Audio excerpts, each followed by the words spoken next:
Where there's thunder, there's lightning. John Nada. Recently, as a part of my work, I had to take a financial class. Now, a lot of the advice and information that was given in this class came from none other than Dave Ramsey. Now, Dave Ramsey I've listened to off and on over the years as he would be on the radio to and fro from my commutes. And to be honest, he gives a lot of really good advice in terms of getting out of debt and staying out of debt. But it dawned on me the other day as I was going through this course that for somebody that is a debt-busting guru, Dave seems to neglect the best piece of advice that you could give anybody in terms of staying out of debt and preventing debt in the first place. See, Dave neglects to give the best piece of debt-busting advice out there, and that would be to not get married to begin with. You can cut up your credit cards. You can not take out loans for cars or for schooling. Sure, those are all great things to not do. But wouldn't it make the most sense to not saddle yourself with the single largest cause of debt in the West? That is, getting married. I mean, how many guys do you know? I can think of many off the top of my head that they weren't in debt to begin with, or they maybe had just worked themselves out of debt, but now they had just inherited their wife's $70,000 or $80,000 school loans for a degree that she never finished or never put to use, or getting saddled with somebody else's children from a previous relationship, be it a boyfriend-girlfriend relationship or a marriage. And how can we forget one of the largest causes of debt for most men in the West, the divorce? You see, if Dave was really all that interested in people getting out of debt and staying out of debt, wouldn't that be one of the causes that he would champion? The cause of MGTOW. Not only is marriage one of the single largest causes of debt for men in the West, marriage, though it may seem counterintuitive, is actually one of the least romantic things that you can do. You see, it's simply a business anymore. Now, many, many centuries ago, there was a dowry given to the man that would betroth a woman. And the dowry was to help the man in the cost that it takes to take care of a woman, in the time that it would take away from his ability to do other things, because now he would be responsible for this woman as his wife. And beyond really child rearing, there really is not a whole lot of benefit in today's modern time to getting married. Many people will point out the benefits, but one simply need to ask the question of, what good does it really do to involve the state in my romantic affairs? Indeed, you must, in the estimation of the culture, get married. It is not normal to remain single in the eyes of society, and some argue it is unnatural not to get married.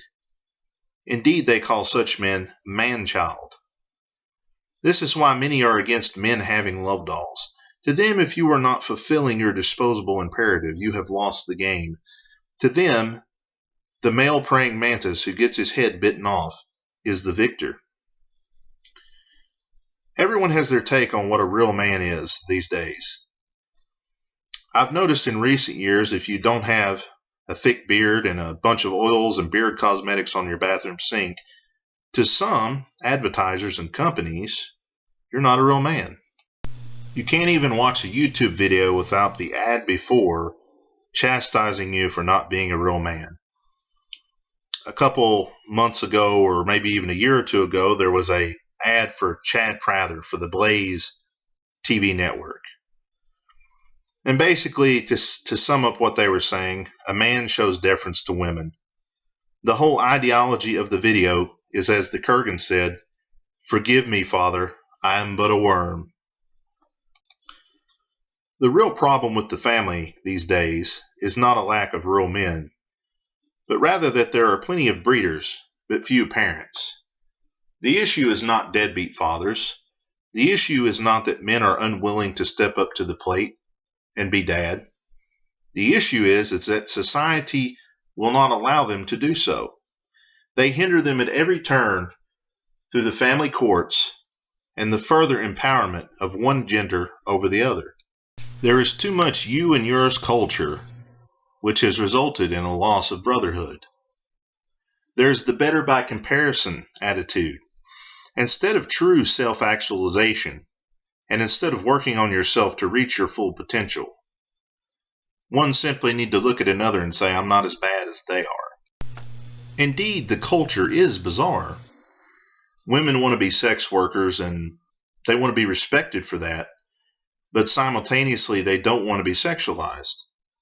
If we were really honest, most men just want the pawn, but don't want marriage, or all the BS associated with it. However, one mindset is demonized, and the other is glorified. We have blasphemy laws in the West. You are not allowed to tell the truth about women in marriage. If you were accused falsely of anything by a woman, you don't even get to bring witnesses in your defense. You were just convicted in the court of public opinion. Not too long ago, on the urging of a friend, I finally watched the Lonesome Dove miniseries. It was a good movie, and it was actually rather entertaining. I didn't expect, however, to be bombarded with a lot of the red pill MGTOW truths in such a film. If you've never seen it, it's worth checking out. But within that film, you have the hypergamous single mom with a hankering for the bad boy in the form of Elmira and her relationship to her beta bucks, July. You've got the reformed carousel rider looking to settle with the provider after being burned by Chad in the form of Lori, Jake Spoon, and Gus. You've got the two women being jealous of one another. The wall hitter, Clara, is jealous of the younger girl, and Lori is jealous of Claire as she is competition for a beta provider. And then you've got Dish going miles in the snow to be with Lori, and she doesn't even care or appreciate it, and certainly does not want to be with him. He would be the White Knight, I suppose, in the film. You see, once you don the Hoffman lenses, it's hard to watch movies and listen to music, particularly those movies and music that you're familiar with, and not see things for how they are and how they've always been. A friend of mine and myself were looking up our old hometowns on Google Earth, and we saw the things that had changed, all the new things that had been built. And I got to thinking about all the people that I used to know in that place and how I really wouldn't know a soul now, and how the landscape had changed, how there were things that were there now that weren't there before. And it made me think, you can't really go back home. There's no going back. A prophet is not welcome in his own hometown. It just wouldn't be the same if I went back. It'd be nice, it'd be familiar, but it would no longer be my reality. And that is really, truly what happens when you become MGTOW. You look at things in a different light. Interactions that you've had in the past, but interactions in the present while you're having them. You see, there really is no going back once you understand the truth, once you have made these realizations. You may even want to go back. I know there are certainly those out there that probably do. And then there are those that wish they had figured out the truth long, long ago. Many of us feel like we've wasted precious time, precious minutes, seconds, hours, days, months, years. But the thought comes to mind, don't look at what you've not accomplished, but rather what you have accomplished. You cannot do everything in a day. With MGTOW, it's very simple. You see, I think many of us have made things complicated. Many of us have expounded and pontificated on the matter, but it's actually really rather simple when everything comes into balance and is concentric. You have the practical and the philosophical side of MGTOW. Practical is knowing who and what to stay away from, and philosophical is more about the personal growth, what goals and dreams you wish to fulfill, and what type of an individual you ultimately want to become. You see, I liken it unto the discipline of karate.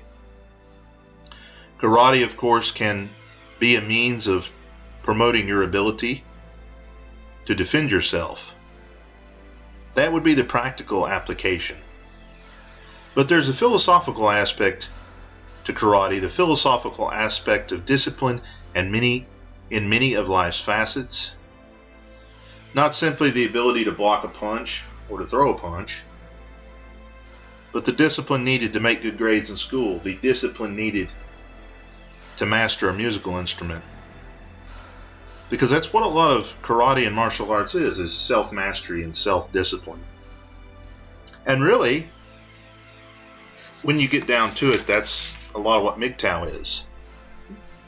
MGTOW, at the end of the day, is nothing more than being honest with yourself and being true to that conclusion. Go your own way or don't. The choice is yours.